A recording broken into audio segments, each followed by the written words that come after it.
Bueno, muchas gracias, Carlos. A mí me ha emocionado tu análisis del libro y todo lo que has dicho me ha reverberado mucho en mí, porque todo lo que dices tiene que ver con el libro y tiene que ver con el proceso que yo tuve al escribirlo. Voy a empezar por el final, por ser analista y escribir un libro sobre uno mismo. Yo empecé a escribir este libro ya muerto mi padre.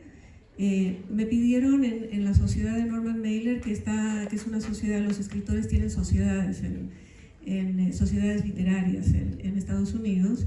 Entonces me pidieron que escribiera algo para la conferencia del 2014 y que escribiera algo o presentara algo que fuera personal sobre Norman, algo que los demás que son literatos y que son eruditos en Norman y en Hemingway y en otros escritores norteamericanos, que no supieran de Norman, que les llamara la atención.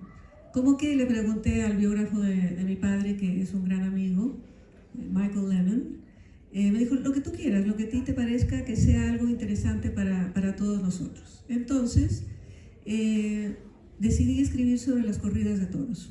Mi papá me llevaba a las corridas de toros cuando tenía yo 4 o 5 años y pensé, esto es algo que nadie de ese auditorio se puede imaginar que hacía Norman cuando estaba en México, porque él pasaba 3 meses al año en México y luego me llevaba a Estados Unidos con él. Entonces escribí este libro y ahí entra el tema que tú hablaste de la memoria. Escribí este capítulo y lo escribí a capela. No fui a Wikipedia, no fui a nada a investigar cómo eran las corridas de toros. Lo escribí tal como yo me acordaba. Y resultó, cuando lo terminé, que me tardé, creo que 1 semana en escribirlo. Me levantaba muy temprano en la mañana, lo escribía y luego partía. Y resultó que todo lo que yo había escrito sobre la corrida de toros era así. O sea, ahí mi memoria infantil era correcta. Y me sorprendió porque yo creo que fui con él cuando tenía 4 años la primera vez, después cuando tenía 5, no recuerdo haber ido después, a los 6 o 7 años. Entonces yo diría que hay recuerdos o hay memoria que es una memoria explícita, ¿no? Es una memoria que uno puede recordar con palabras y que más o menos se acerca a algo que pasó, más o menos, y que es muy cercano a nuestra verdad, ¿no? Es como nosotros lo recordamos, nos hace sentido, entonces para nosotros es cierto. Eso no quiere decir que sea cierto, pero sí quiere decir que para nosotros tiene sentido. Entonces, una vez que escribí este libro, y como le comentaba a Carlos el otro día, me di cuenta que me había gustado mucho este tipo de escritura, porque estaba yo acostumbrada a escribir papers psicoanalíticos donde tenía que ir a las fuentes, tenía que leer a Freud, tenía que leer a Melanie Klein, etcétera, etcétera. Y aquí yo era la fuente. Y eso me gustó. Dije, ya, voy a seguir escribiendo. Pero no me di cuenta el tremendo trabajo, la tarea que yo me había impuesto. Empecé a escribir y decidí que necesitaba ayuda, y me acuerdo que la persona que me ayudó, que también es hija de un escritor muy conocido en Estados Unidos del mismo siglo, del siglo pasado, que fue muy amigo de mi padre, James Jones, que escribió De aquí a la eternidad. Ella, que es escritora, me criticó duramente, muy duramente, todo lo que yo había escrito. Me dijo, ¿qué es esto? Me dijo, básicamente. Y ahí ella me explicó, me dijo, tiene que tener un ritmo, tiene que tener un sentido, un capítulo tiene que seguir a otro capítulo, después si quieres los revuelves y los cambias, pero empieza así. Bueno, y así empezó esta travesía mía, este journey, esta travesía en la escritura, en algo que se llama literatura no ficción, ¿no? Yo estoy de acuerdo con Carlos de que tiene mucho de ficción, y eso me lleva al segundo punto de la memoria.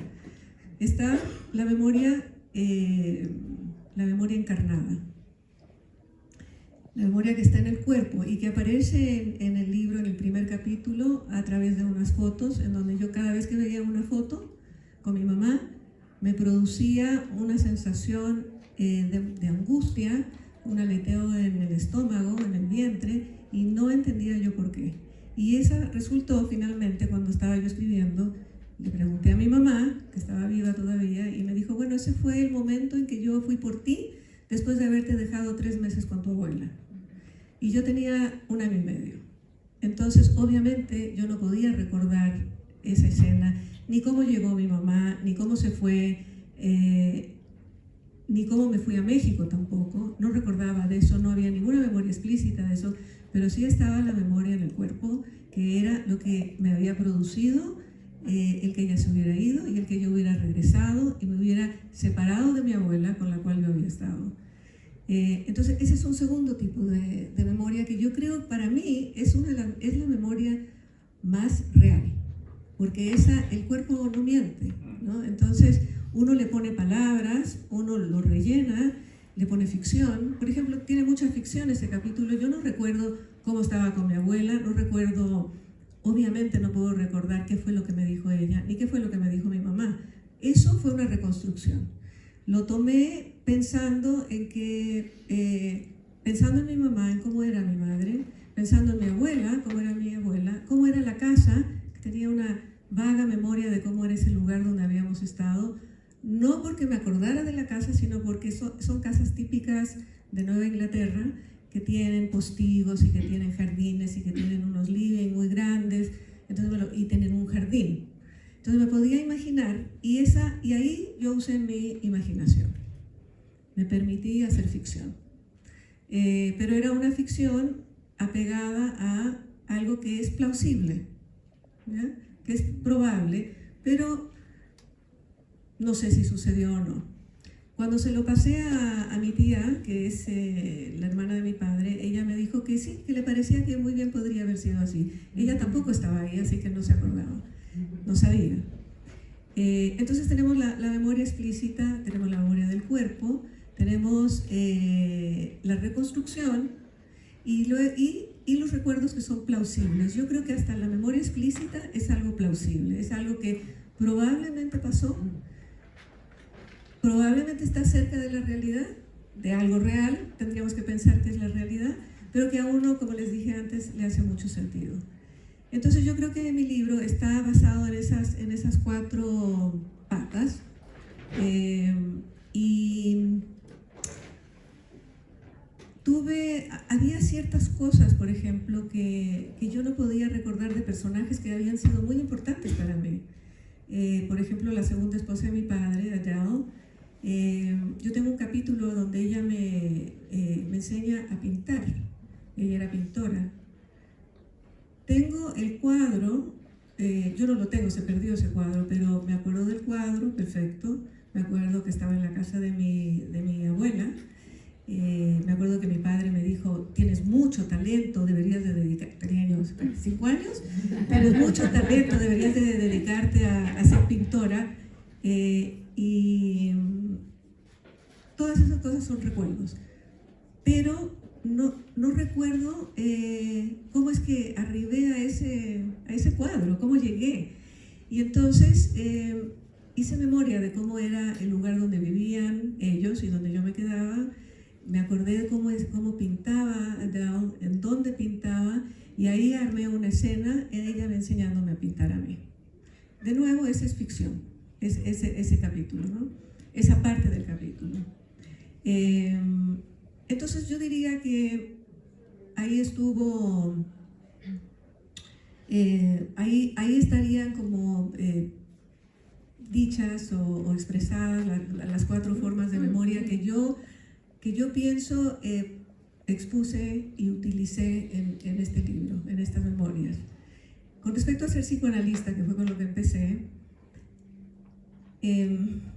tuve muchas conversaciones conmigo misma acerca de si es que yo podía hacer esto, qué podía pasarle a mis pacientes con que yo escribiera un libro y me expusiera tanto si ellos lo leían. Y tuvo que ver, yo creo, mucho mi edad, porque yo creo que a los 40 años yo no habría podido escribir este libro.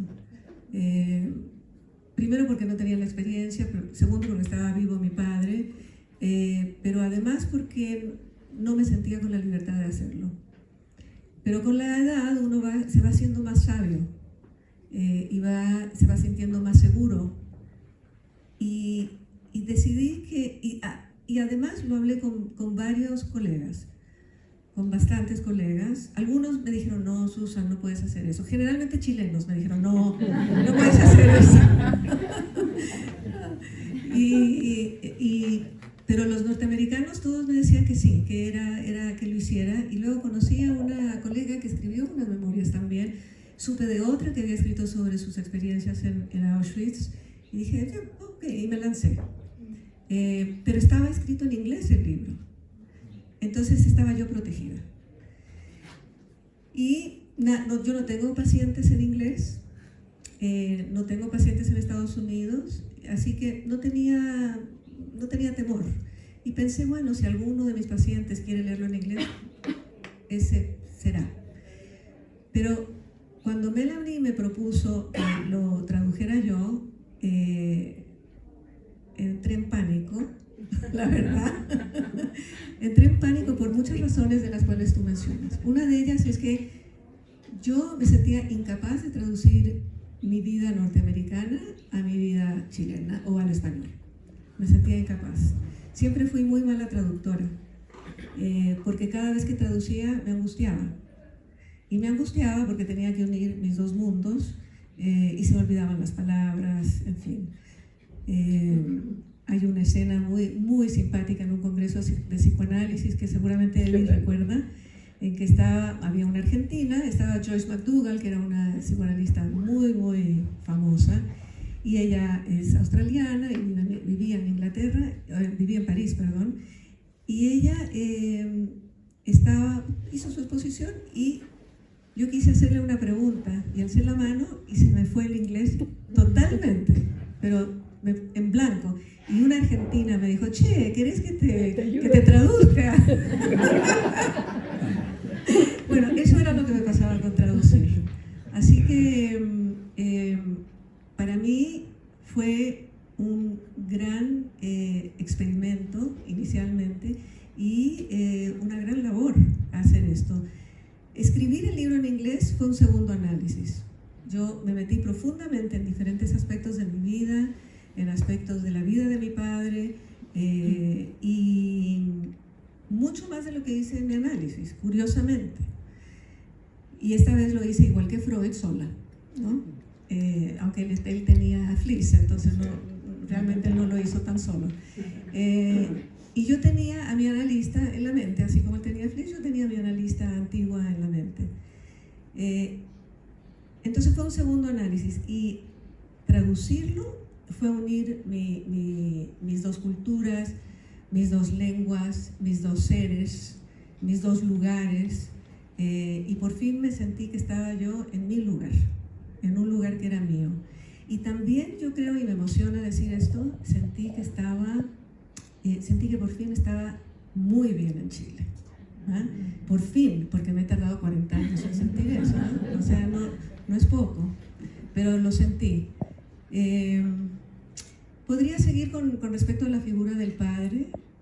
Yo estoy de acuerdo contigo. Ese último capítulo de la muerte de mi padre, muchos años, cada vez que lo leía lloraba, yo. Y mucha gente me decía que cada vez que lo leía, que cuando lo leían, lloraban, incluyendo Marco. Porque fue muy emotivo para mí y sentí eso mismo que dice Borges. Para mí fue algo que nunca me imaginé que me iba a pasar, estar sin mi padre, porque mi padre era una fuerza en la naturaleza, era un tanque, entonces yo sabía que se iba a morir intelectualmente, pero cuando él murió sentí que yo caía en algo absolutamente desconocido para mí.